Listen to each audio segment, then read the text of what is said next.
Hi everybody, my name is Abraham and I'm your big brother in recovery, coming back to you with hopefully some more another video sequence that will add value to your pursuit of sobriety. If you're new to the channel, as always, please subscribe and press the like button, and by all means let me know how you are doing in these uncertain times. You would agree that we are in some uncertain times right now. And I guess that's what I want to do with this video, is talk about that to encourage those of you that are out there following us on this channel. These are some pandemic times right now that we've never seen before. At least I've never seen anything like it. But I do know that there is a way out, and I also know that this too shall pass. How do I know that? I have to have something called faith. And that's what I think this video is going to be about, is that one word. But the opposite of that word is fear. And a lot of people that I know both in and out of the rooms are being victimized by that four-letter word called fear. And we all know the acronym for it: false evidence that appears real. But there's only one solution for fear, and that word is faith. Now, what I'd like to do is draw your attention to our book, our big book, and I'd like to start off on Roman numeral page XBIII. I believe that's 17. X is 10, B is 5, 16, 17, 18. 18, I'm sorry, 3 I's. And if you look at the last paragraph in the top sentence, it says, new groups started up, and it was found to the astonishment of everyone that AA's message could be transmitted in the mail as well as by word of mouth. Why did I want to start off with that?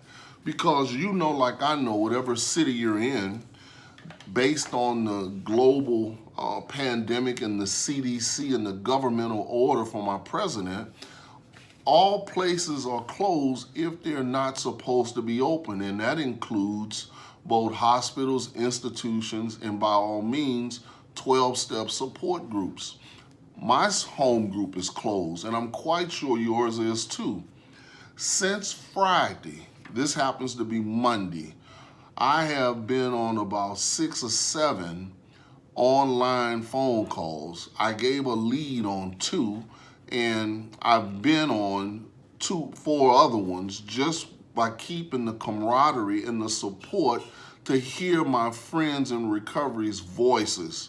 Nothing can suffice hearing the voice of another member. If you look at forward to the 3rd edition of our book, forward to the 3rd edition, Roman numeral page 22, XXII.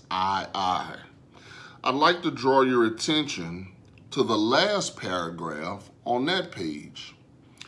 In spite of the great increase in the size and the span of this fellowship, talking about the Alcoholics Anonymous Fellowship, at its core, at the center, it remains simple and personal.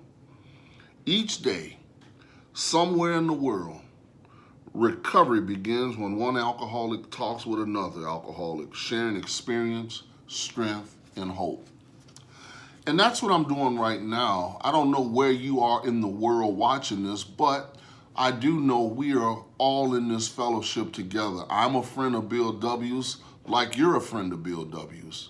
And my job as a person in long-term recovery is to continue to offer suggestions to people in recovery.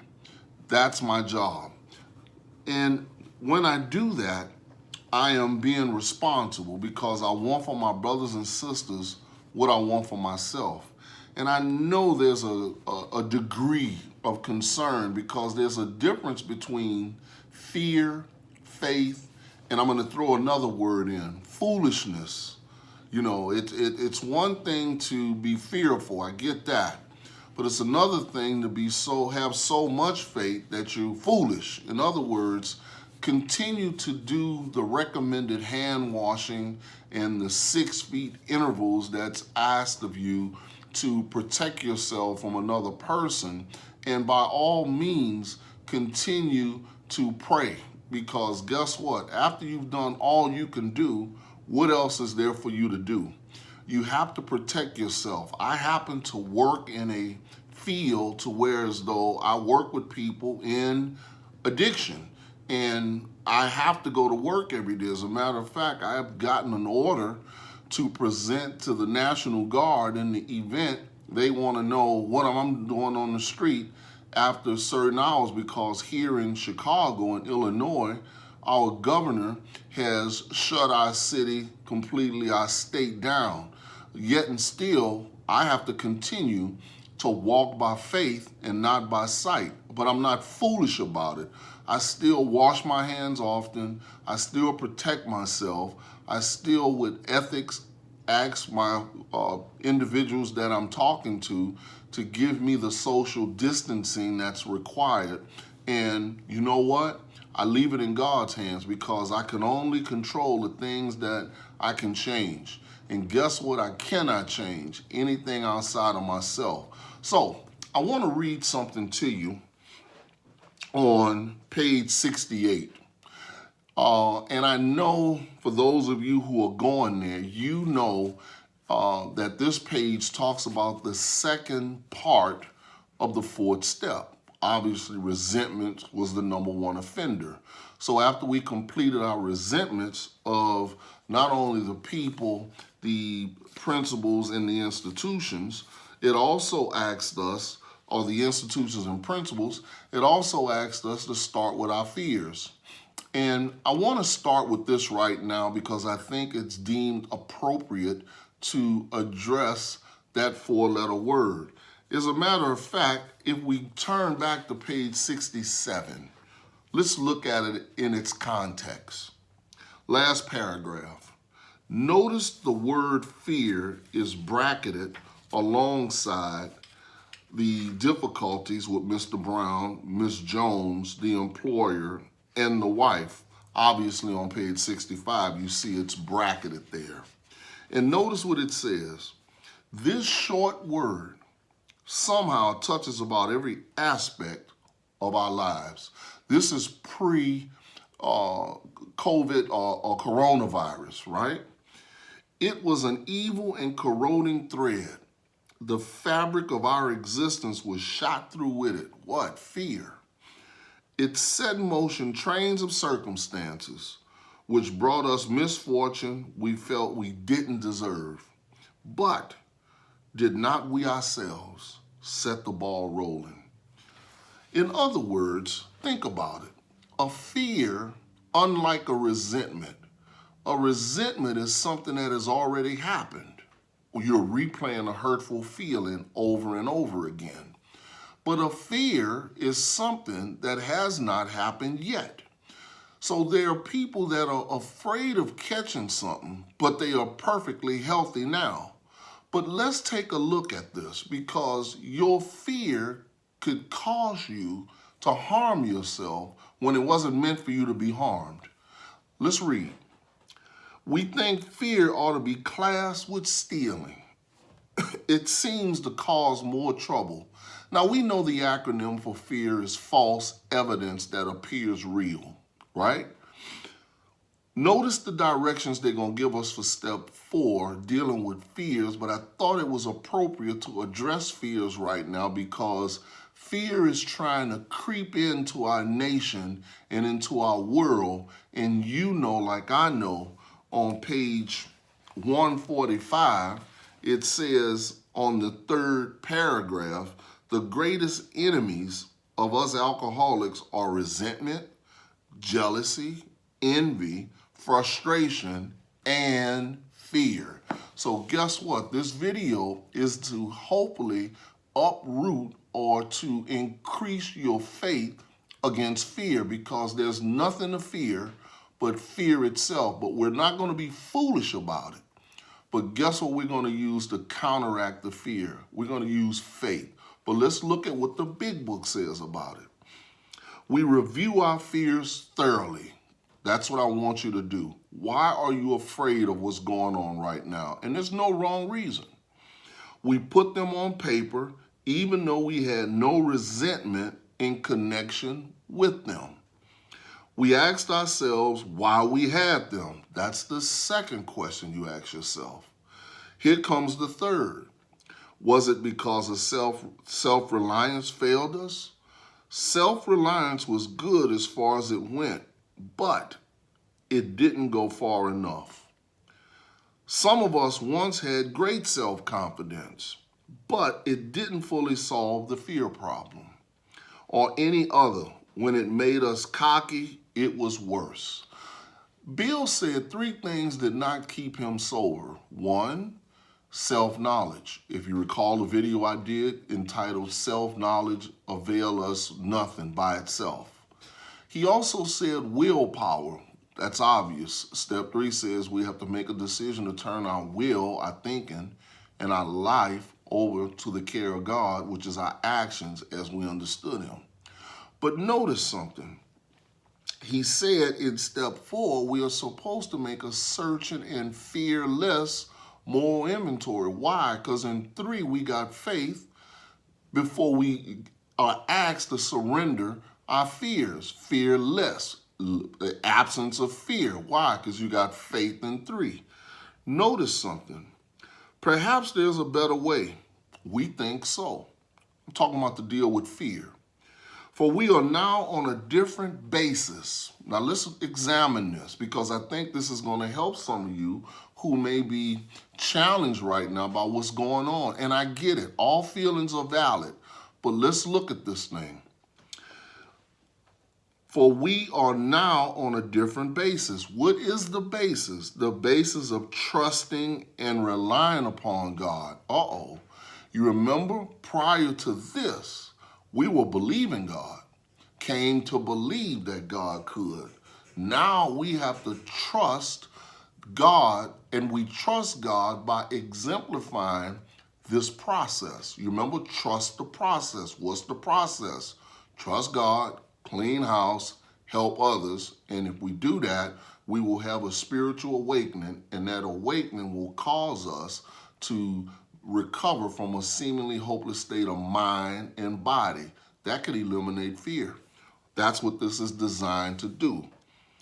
We trust infinite God. Infinite means all-powerful, rather than our finite, powerless selves. There's one with all power, may you find him now. Half measures avail us nothing. So we gradually go from believing God to trusting God, because that's where God ultimately wants us to be, and that's considered to be a mature member. I believe that's what separates the newcomer from the person that's been around a while, because no one among us has been able to maintain anything like perfect adherence, watch this, to these principles. It never said these steps, it said these principles, because we know there are principles behind every step, right? And guess what the 4th step principle is? Courage. And I'll show you something. So we got to trust God now, as opposed to just merely believing. We trust infinite God rather than our infinite selves. We are in the world to play the role he assigns. Just to the extent that we do as we think he would have us and humbly rely on him, does he enable us to match calamity with serenity? Would you agree a lot of calamity is going on right now? And guess what? I'm going to tell you something, whether you come back to this channel or not. God is not the author of confusion. God has nothing to do with this. But I do believe he wants to give those of us that are in recovery and people that are not, both in and out of the rooms, serenity. What is serenity? Peace in the midst of turmoil or calamity. Because guess what? We got to trust him to bring us through. And I know I'm only speaking for self. My God, or my understanding, didn't give me 39 years to let me catch some virus. No, God didn't bring me this far to let me down now. And this is no disrespect to anybody who is inflicted with it. But I just know this is not the God of my understanding. We never apologize, and that's what I'm not going to do. I'm not going to apologize for what I just said. We never apologize to anyone for depending on our sponsor. Notice it says creator, not sponsor. Notice it didn't say fellowship. It says creator, right? We can laugh at those who think spiritually the way of weakness. In other words, that this is a way of weakness. In other words, when you are weak is when you're strong. And you know what? I am 100% dependent on God as opposed to self. Why? Self-centeredness is the opposite of God-centeredness. And Bill said on page 14, simple but not easy. A price had to be paid, and that price simply is the destruction of self-centeredness. So after I've done all I can do, I've questioned myself on why I have this fear.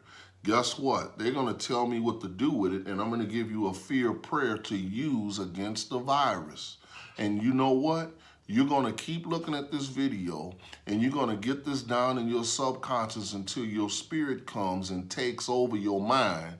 And you know what? Protects you, and you'll become, as the big book says, safe and protected in a position of neutrality.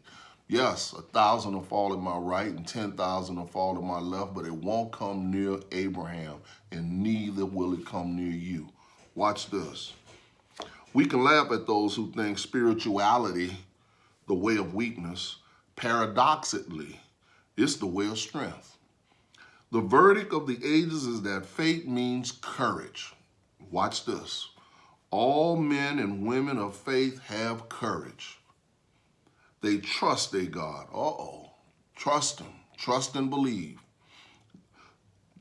We never apologize for God. Instead, here comes the hit. We let Him demonstrate through us what He can do. We ask Him to remove our fear and direct our attention to what He would have us be. At once, we commence to outgrow fear. So you already know this is the fear prayer. And what I want you to do is look at this sentence again. We ask, this is a prayer, the fear prayer. We ask Him, meaning God, to remove any fear you may have concerning being affected with whatever is not godly and being afraid of anything that's ungodly. And would you also direct my attention to what you would have me to be?